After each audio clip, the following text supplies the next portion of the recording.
naiz datorrena berez ez degun zerrendako titularra,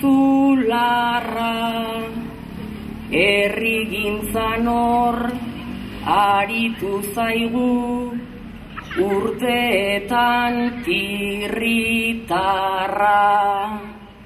Ikastolako irakaslea, langile finta suarra, ta hori dena gutxi balitza, gainera legazpiarra. Aspaldikoa da sagrario, ala ere ez da zarra. Zatoz mikrora ta erakustazu emakume honindarra.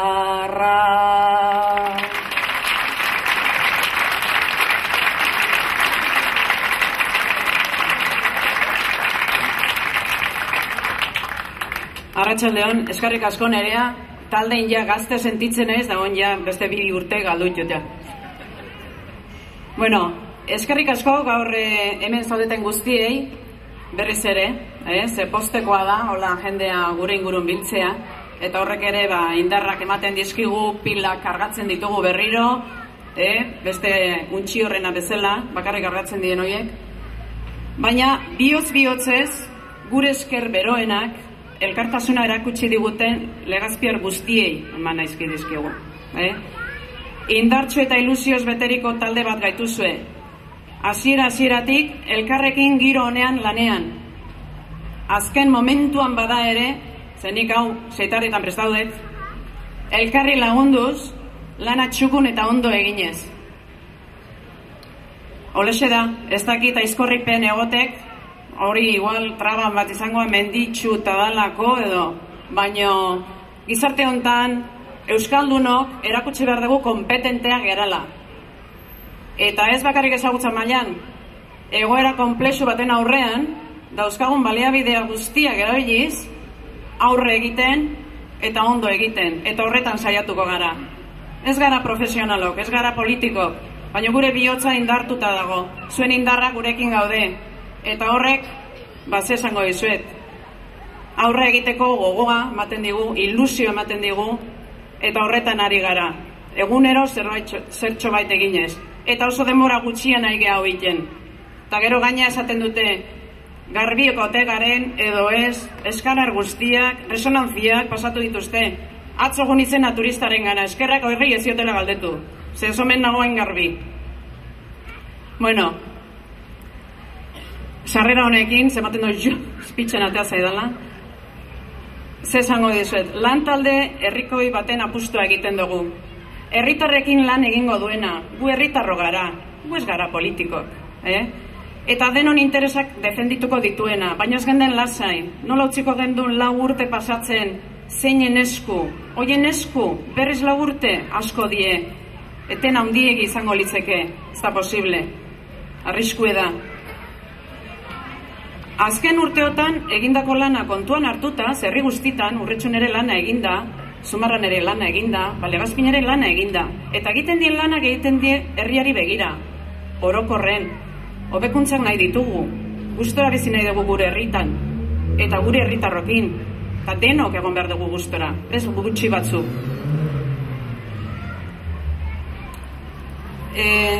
Azken urteotan egindako lana kontuan hartuta, Euskal Herrin, eta ez dakik gure ingurun gehiago igual, auzolana oso importantea izan da.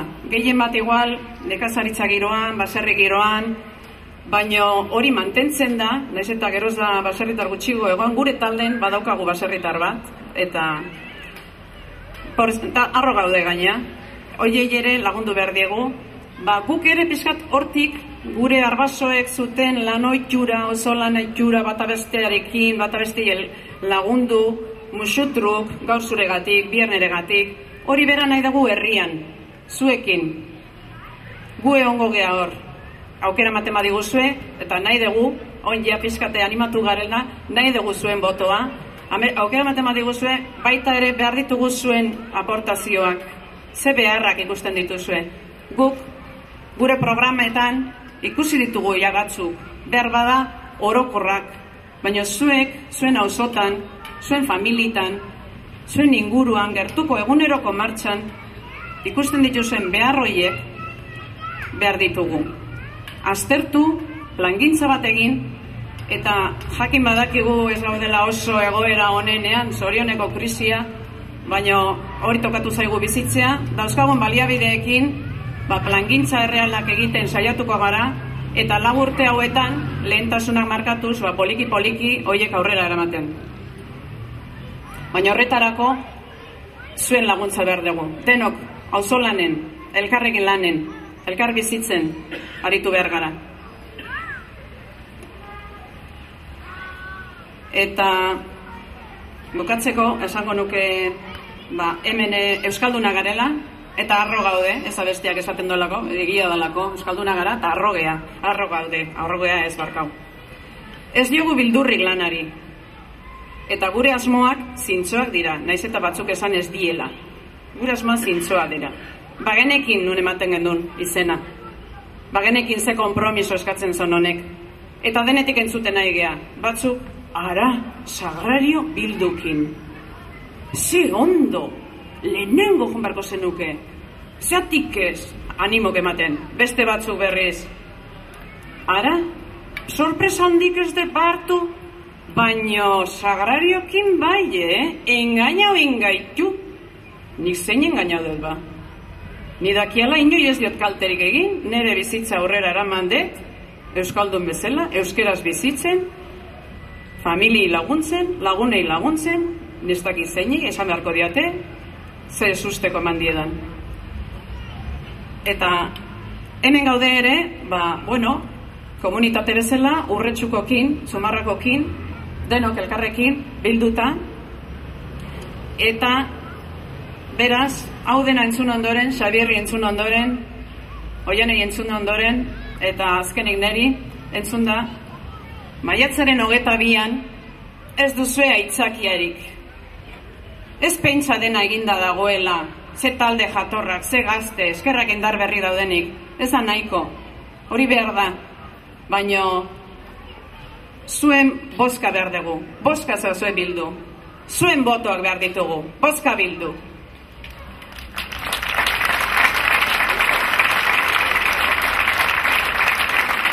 Eguna pasatzen eta euskeraz da inglesez, da kostatzen zaite gazteleraz ikaragarri. Baina norbaite behar badu, saiatuko naiz. Esparrekin, ¿Verdad?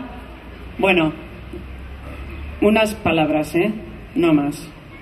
Además, el tiempo ha pasado. Me han dicho 5 minutos. Comentaba que, en esta situación que estamos viviendo, en poco tiempo nos hemos reunido, nos hemos animado, gente de distintos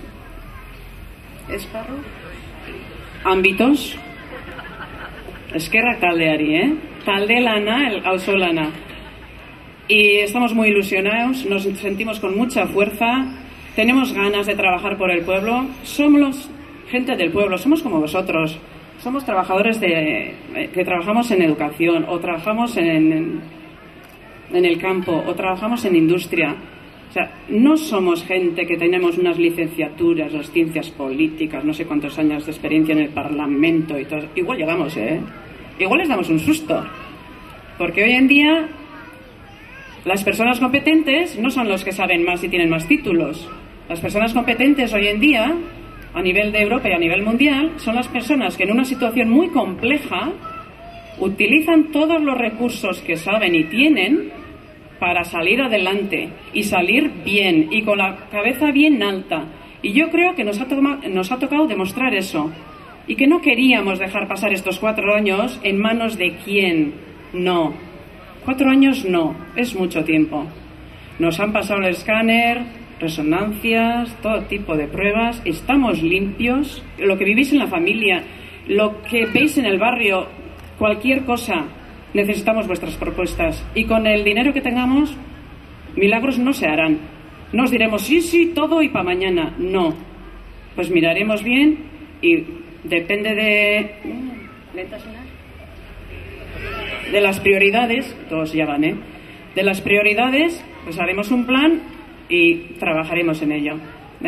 Y para terminar, el domingo, aunque haga un día de miedo, que se puede ir a la playa o al monte, pues sí, ir, pero a primera hora todos a votar, sin duda. Y claro, no os voy a decir a quién, ¿no? Vota Bildu.